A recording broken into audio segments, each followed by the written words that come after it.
Bien, aparte del bucle while, nosotros vimos que hay otros dos bucles que vamos a utilizar. El siguiente bucle es el bucle for. ¿Cómo funciona el bucle for? Bueno, él primero declara una variable sobre la cual se va a iterar, es decir, es la que va a determinar las repeticiones en el bucle. Luego de declarar esta variable, tenemos que establecer la condición que se debe de cumplir. Por ejemplo, mientras la variable sea menor o igual a 10. Y después el incremento para esta misma variable. O sea, en este bucle, todos estos pasos que nosotros hicimos de manera separada, ¿verdad? Los estamos haciendo dentro del propio bucle. Y a la hora de entonces querer mostrar la información en la pantalla, simplemente tenemos que especificar nuestro system out print line y la variable. Vamos a borrar este, que ya no estamos utilizando. Vamos a ejecutarlo.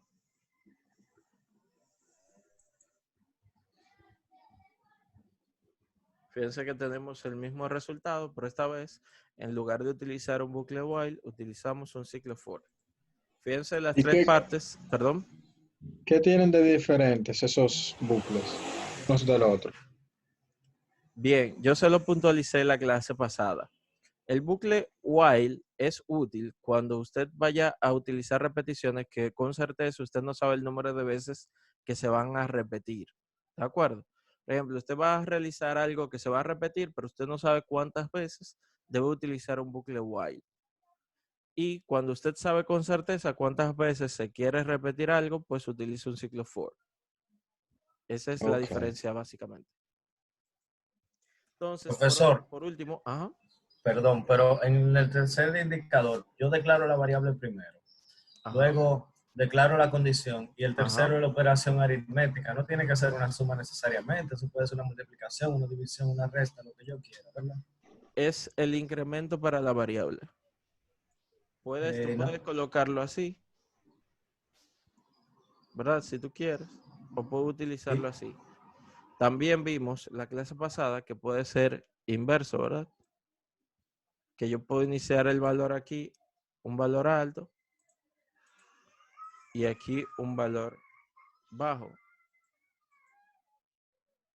Sí, exacto. Eso me refería, que puedo utilizar otra operación, que puede ser resta, división.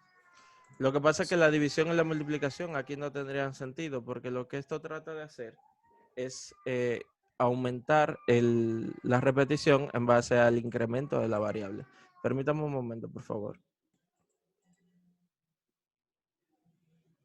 Bien, por último, vimos el bucle do while. ¿Para qué usábamos do while? ¿Cuál es la diferencia con while? Quiero a ver si alguien lo recuerda. Que el bucle de while se ejecuta al menos una vez. Exacto. El bucle while solamente se va a ejecutar si la condición se cumple. Por ejemplo, yo tengo un bucle while aquí.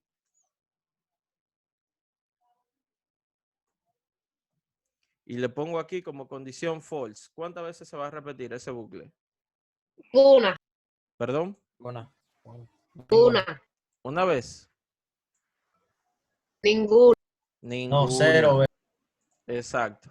¿Por qué? Porque la condición no se cumple nunca. Voy a colocar aquí. Un system.out.println. Vamos a decir aquí.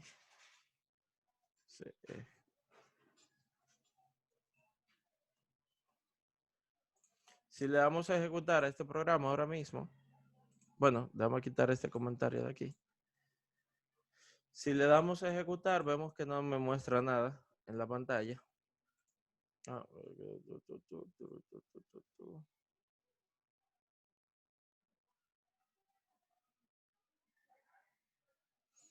Ok, no me muestra nada en la pantalla. Eso que me está dando ahí en realidad es porque esto nunca se va a ejecutar y el compilador me lo está advirtiendo. Pero en realidad es que no está pasando nada porque al esto ser falso, esto que está aquí nunca se llega a ejecutar. Entonces, contrario. Declaración inalcanzable, dice. Ajá. Porque es que nunca se llega a ejecutar. Al esto yo decirle falso directamente, esto nunca se llega a ejecutar. Ahora bien, con el do while la cosa cambia. Porque la condición del do while se evalúa al final. Lo que yo vaya a colocar en el do while se ejecuta, se evalúa, perdón, al final. Al final. Entonces, por ejemplo, le pongo aquí while false. Aunque esto sea falso, ¿verdad? Que se supone que nunca se debe de repetir porque es falso, esto se llega a ejecutar aunque sea una sola vez. Esa es la diferencia fundamental que existe entre el while y el do while.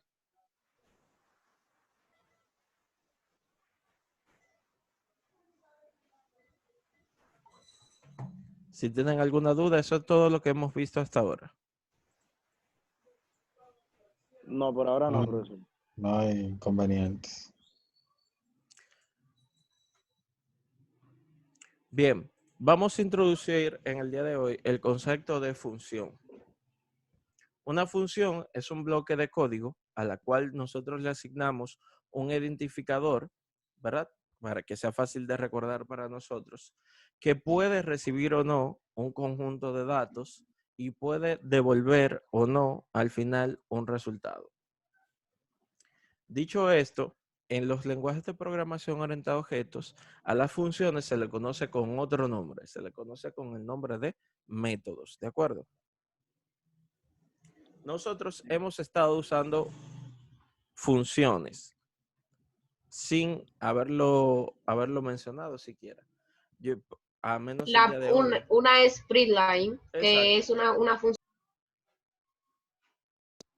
una función por defecto del lenguaje de programación. Exacto, pero lo que vamos a ver ahora va a ser cómo nosotros podemos definir nuestras propias funciones o métodos. Bien, yo les había dicho que esto de aquí era un método, ¿se acuerdan? Que se los dije. Sí. Bien, porque las funciones se crean dentro de una clase, ¿de acuerdo? Si nosotros queremos definir cualquier función o método, tenemos que crearlo dentro de una clase. Por eso, las funciones que vamos a crear ahora se van a crear dentro de la clase principal, no dentro de este método, ¿de acuerdo?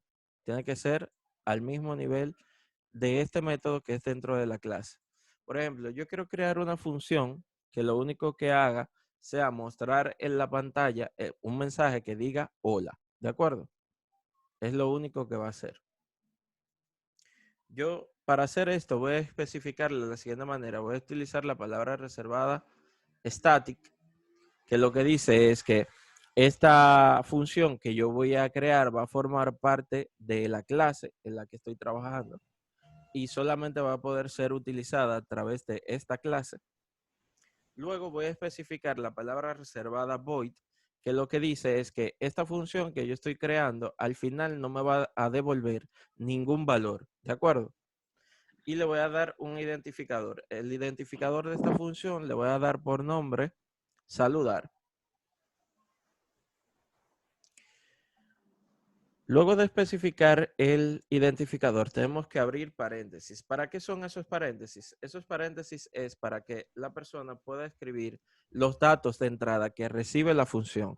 En este caso, esta función que acabo de escribir no recibe ningún dato de entrada, porque lo único que va a hacer es mostrar un mensaje en pantalla que diga hola, no va a hacer más nada.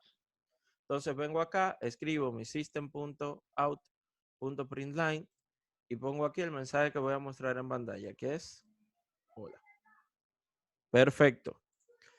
Ya yo he definido una función. ¿Cómo la definí? La palabra reservada static significa que esta función forma parte de la clase main.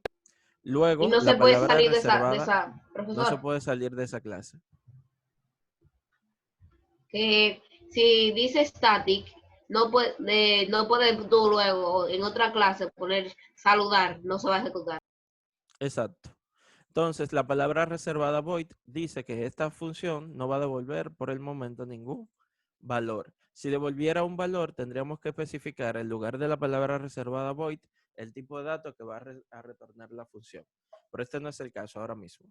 Luego le damos un identificador que por lo regular se recomienda que sea un verbo y por lo regular se utiliza camel casing para poder nombrar los métodos, es decir, la primera letra en minúscula y la primera letra mayúscula de cada palabra que forman el identificador. Como en este caso solamente está formado por una palabra, escribimos todo en minúscula. Y los corchetes, que son el delimitador de bloque.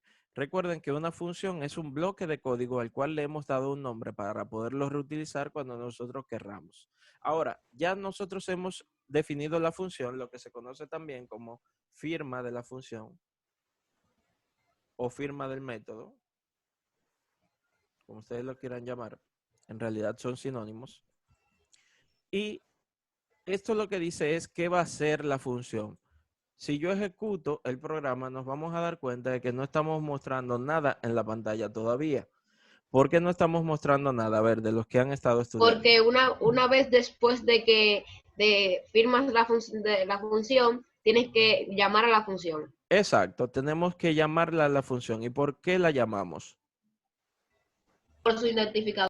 Exacto, por su nombre, por su identificador. Entonces yo tendría aquí, como este es el método principal de la clase, es el único que se va a ejecutar automáticamente cuando nosotros le demos a ejecutar. Por lo tanto, la llamada a la función tiene que estar dentro del método principal. Aquí simplemente escribo saludar y abro los paréntesis y los cierro también. ¿Por qué? Los paréntesis es lo que diferencia prácticamente a un método de cualquier otro tipo de instrucción en Java, ¿de acuerdo? Siempre que yo llamo un método, tengo que colocarle los paréntesis, aunque no tenga ningún dato de entrada. Vamos a proceder a ejecutarlo y a ver qué sucede ahora. Vemos que me aparece aquí en pantalla, hola. Fíjense que yo podría simplemente llamar a ese método las veces que yo quiera que me aparezca en pantalla la palabra hola. No tengo que volver a escribir systemout.println. No, simplemente llamo al método y voy a obtener ese resultado. Vamos a hacer un nuevo método. Esta vez vamos a hacer un método que sí reciba datos de entrada. Este método va a tener una firma similar a la anterior, porque va a ser estático, va a ser void también, se va a llamar saludar, pero esta vez se va a llamar saludar a alguien. Y aquí yo voy a definir el dato de entrada que va a tener este método. Este método de entrada, este dato de entrada va a ser de tipo string y se va a llamar nombre, ¿de acuerdo? Lo que vamos a hacer con este método saludar es que esta función va a mostrar en pantalla,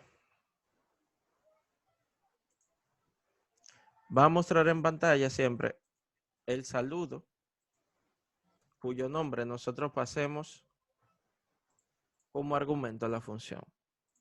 Si yo quiero llamar la función ahora saludar a alguien que acabo de definir,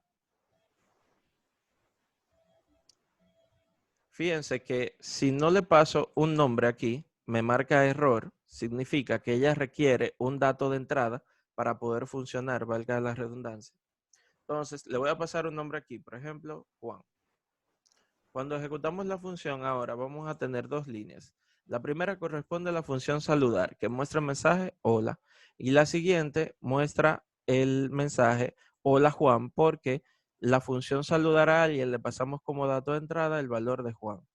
¿Qué hace esto? Que lo recibe la función y luego lo muestra por pantalla. Fíjense que en este punto yo podría utilizar la misma función para saludar a diferentes personas. Podría tener aquí saludar a Juan, ¿verdad? Saludar a Marcos, saludar a María y así sucesivamente. Es decir, una de las funciones que tienen, valga la redundancia de las funciones, es la reutilización del código para obtener, dependiendo del tipo de entrada de datos o el dato que le demos de entrada, pues obtener diferentes resultados. Fíjense que tenemos acá los mensajes correspondientes para cada uno de los datos y valores de entrada que hemos ingresado. Preguntas hasta este punto. Profesor, hay algo que se llama herencia de código, que si yo estoy programando algo para volver a hacerlo, por ejemplo, yo estoy haciendo un juego. Y en este juego yo le quiero poner espada.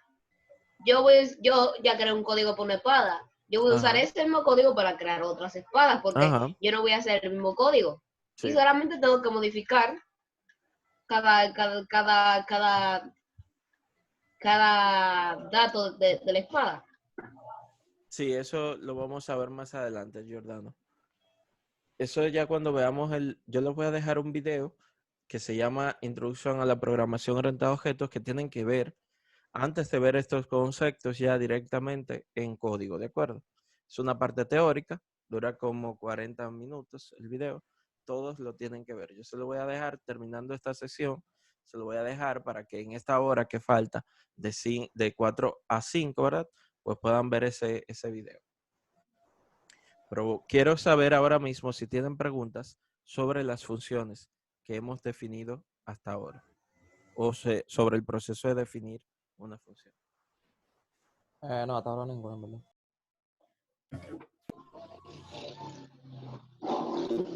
¿Todo claro, Walter? Javier, Sí. Sí, sí. Sí, sí. Sí, profesor. Todo claro. Nati, Sí, todo claro. perfecto. Bien, estas funciones que nosotros hemos definido actualmente no devuelven ningún valor. Simplemente ejecutan unas instrucciones y finalizan. ¿De acuerdo? Ahora vamos a crear funciones que devuelvan valor. Por ejemplo, yo voy a crear una función que duplique un número recibido como dato de entrada. ¿De acuerdo? Si yo le mando un 10, que me lo devuelva duplicado. Un 20 sería que me tendría que devolver. Entonces vamos a crear esta función. Esta función se va a llamar a sí mismo duplicar. En este caso, como esta función va a devolver valor, aquí en lugar de colocarle void, yo voy a escribir el tipo de dato que va a devolver. Yo voy a decir que va a devolver el tipo de dato entero, ¿de acuerdo? ¿Cómo se llama la función? Devolver. Duplicar. Duplicar. Exacto. Como dato de entrada, ella va a recibir un número entero, que ahora mismo yo voy a llamar X. Dentro de la función, ¿qué vamos a hacer? Vamos a crear una variable de tipo entero llamada resultado, que sea igual a X por 2. ¿Por qué a X por 2? Que Porque estamos lo que queremos Porque duplicando. es se va a duplicarla. multiplicar por 2. Exacto. Entonces, al final tenemos que utilizar la palabra reservada return para especificar el valor que se va a retornar en la función, que en este caso sería el resultado. ¿Qué hicimos? Definimos una función llamada duplicar que va a devolver un número entero. Recibe como dato de entrada un número entero. Dentro de la función, ¿qué hace? Que multiplica ese número entero que recibió por 2 y al final lo retorna. ¿De acuerdo? Profesor, ¿Sí? pero si lo está retornando final y no hay no hay ningún sistema o print line para poder luego decir que muestre ese número en la consola. Vamos a verlo. Vamos a escribir aquí duplicar, ¿verdad? Duplicar. Y le voy a pasar el número 10 como mencioné anteriormente. Le pasé el número 10. Vamos a ejecutar esto y a ver qué pasa. Solamente me aparece hola. ¿Por qué no me aparece el 20? Como dice Giordano, aquí yo no tengo ninguna instrucción que me imprima por pantalla ese valor. Pero estamos hablando que esto está devolviendo algo. Entonces, ¿cómo yo capturo eso que está devolviendo? Es sencillo. Yo puedo decirle a SystemPrintLine que me imprima ese resultado que él está devolviendo. Hacerlo así. ¿Sí o no? Más Y cuando yo ejecuto esto, fíjense ahora qué pasa. Voy a tener el dichoso 20 en la pantalla. ¿Por qué? Porque lo que él está haciendo es que está ejecutando esta función y el valor que devuelve la función es el valor que se termina imprimiendo en la pantalla. Yo podría también, en lugar de hacer esto, podría definir una variable que guarde el resultado de esta manera. Y al final, utilizar SystemPrintLine para imprimir ¿qué cosa? Resultado. Pero ¿qué pasa? Haciéndolo así, estoy escribiendo más. ¿Perdón?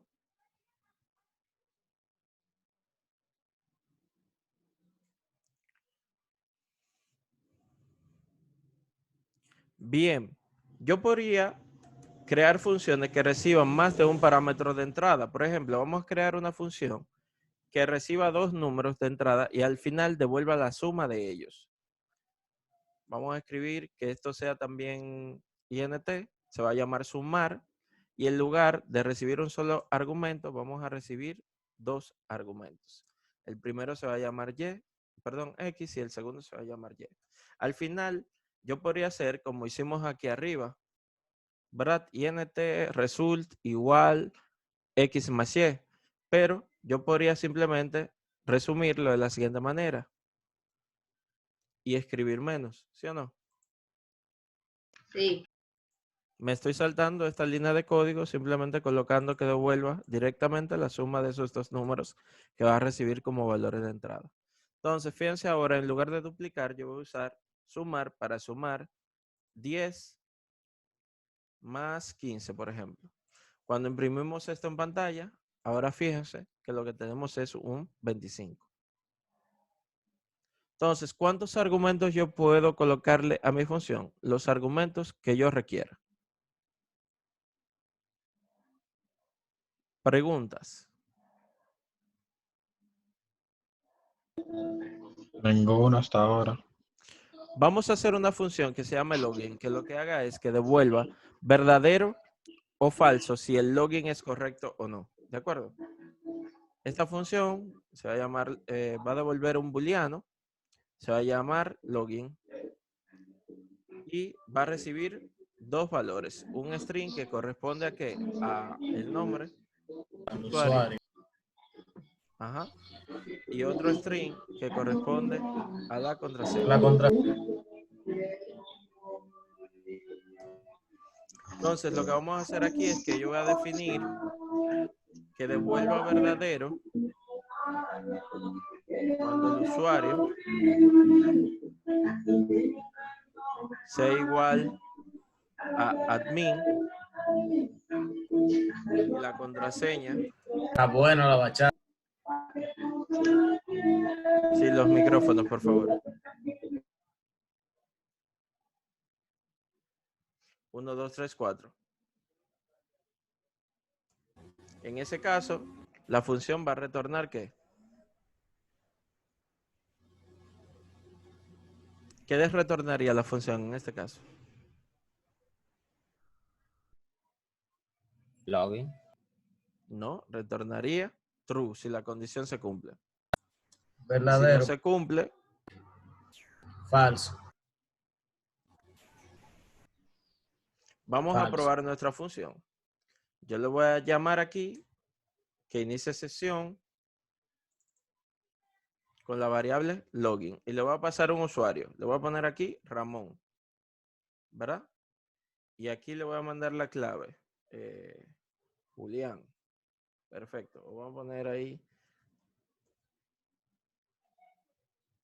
Mire, me dicen que la sesión va a terminar en 10 minutos. No sé si es que hay que llenar algún formulario para el asunto de la clase extendida o no sé. Voy a poner una clave numérica y pam, pam, pam, pam. Cuando yo ejecuto esto, fíjense lo que me va a mostrar en pantalla. Me va a decir que el resultado es falso. ¿Por qué? Porque ese usuario y esa clave no son los correctos. Si yo le mando aquí admin y le mando la clave del 1 al 4, ¿ahí qué pasa? Retorna verdadero. Exacto.